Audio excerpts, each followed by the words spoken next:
Amici appassionati di automobili da collezione, oggi parliamo di una delle vetture che ha fatto la storia dell'automobilismo sportivo italiano, cioè la 124 Sport Rally Abarth. La 124 Spider nasce dopo che la Fiat aveva riscontrato un grande successo con la versione berlina e aveva introdotto la coupé e anche la versione Spider. Mentre la coupé aveva il pianale della berlina, la Spider invece ha un passo accorciato, perché ovviamente le dimensioni devono essere più contenute. Con l'uscita della 124 Spider, che era comunque una vettura che per quanto avesse una cilindrata bassa perché era un 1.400 però con cambio 5 marce, era comunque una vettura abbastanza sportiva e con l'evoluzione successiva anche di cilindrate superiori, ci furono alcuni piloti appassionati che con le normali 124 si cimentarono in manifestazioni sportive ottenendo anche dei discreti successi.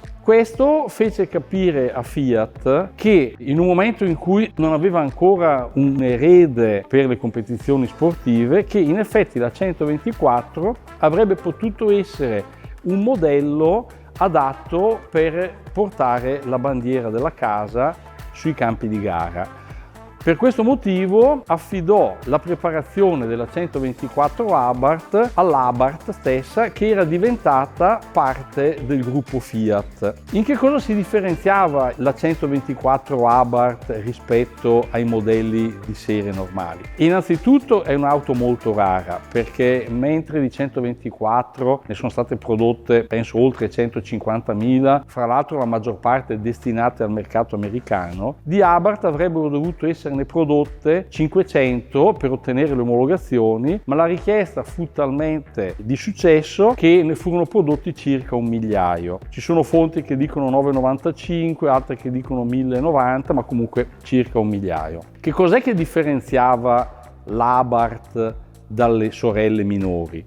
Allora, innanzitutto il motore, che era un bialbero con carburatore doppio corpo Weber da 44, scarichi diretti e alberi a cam profilati in modo diverso, ma quello che era più importante era a livello ciclistico il retrotreno. Infatti, mentre nelle 124 Spider normali l'equipaggiamento era quello di un assale rigido tenuto alla carrozzeria con due puntoni, nell'Abarth l'assale posteriore viene completamente ridisegnato e diventa sospensioni indipendenti, quindi con tutta la possibilità di fare le regolazioni del caso nell'ambito sportivo. Anche i pesi giocarono un ruolo importante in questo modello. Infatti la prima cosa che venne attuata fu una riduzione dello spessore delle lamiere, che era di quasi un decimo inferiore a quello delle lamiere delle 124 normale, l'introduzione dei cofani anteriori e posteriori in vetroresina e l'eliminazione dei paraurti, l'alleggerimento dei pannelli interno. Fu eliminata la capote, che evidentemente in uso sportivo non serviva, e fu utilizzato un hardtop in vetroresina. Quindi furono attuate tante modifiche per alleggerire la vettura. Oltre a queste, naturalmente, ci furono anche delle differenze a livello tecnico nella frenata, nel cambio, eccetera. Successivamente furono introdotte, perché questa macchina nasce comunque per essere preparata come gruppo 4, esemplari come quello che vediamo qui oggi, che infatti è configurato come gruppo 4 e lo si evince da una serie di modifiche ulteriori rispetto al modello di serie, che sono appunto il cofano con le fanalerie in questo modo, l'iniezione meccanica Kugelfischer invece dei carburatori, le ruote maggiorate. Già comunque quelle dell'Abarth erano maggiorate rispetto alle 124 normali, tant'è che le Abarth uscivano con dei codolini che sulle vetture di serie invece non erano presenti. Le Abarth, fra l'altro, erano fornite solo in 3 colori: rosso, bianco e azzurro, con i cofani neri, così come erano stati fatti anche sulle Lancia HF da corsa e da rally negli anni precedenti. Tuttavia non ebbe una grande fortuna. Teniamo presente che fu un modello di transizione. Terminata la Fulvia HF, che oramai era diventata un po' obsoleta, in attesa della Stratos, che era ancora in preparazione, e poi dell'erede diretta, che sarà la 131, che avrà molti più successi rispetto alla 124 Abarth, la quale non riuscirà mai a ottenere successi a livello mondiale, ma solo sui campi di gara europei.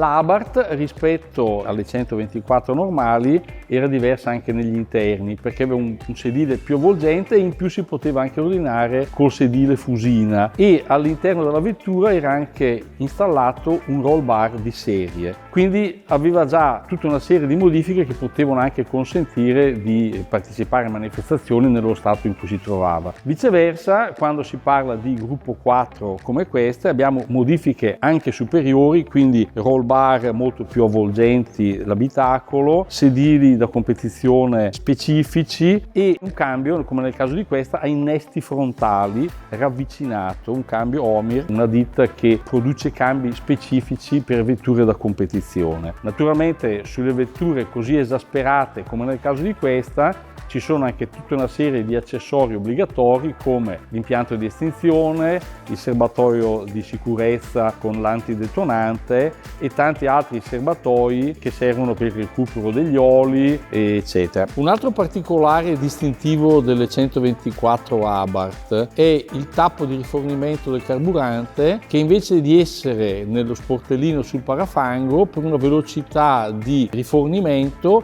è posizionato posteriormente vicino al cofano della vettura. Interessante è anche notare in questo modello il freno a mano, che invece di essere un freno a mano di stazionamento, quindi quello classico coi cavi, è un freno a mano idraulico senza blocco che non serve per parcheggiare la macchina ma serve per fare le derapate in curva dove è necessario. Quindi questo modello che abbiamo presentato oggi è stata una vettura che ha avuto un grande passato sportivo, un grande successo, è nel cuore di molti collezionisti e ancora oggi è un modello particolarmente ambito per la sua rarità.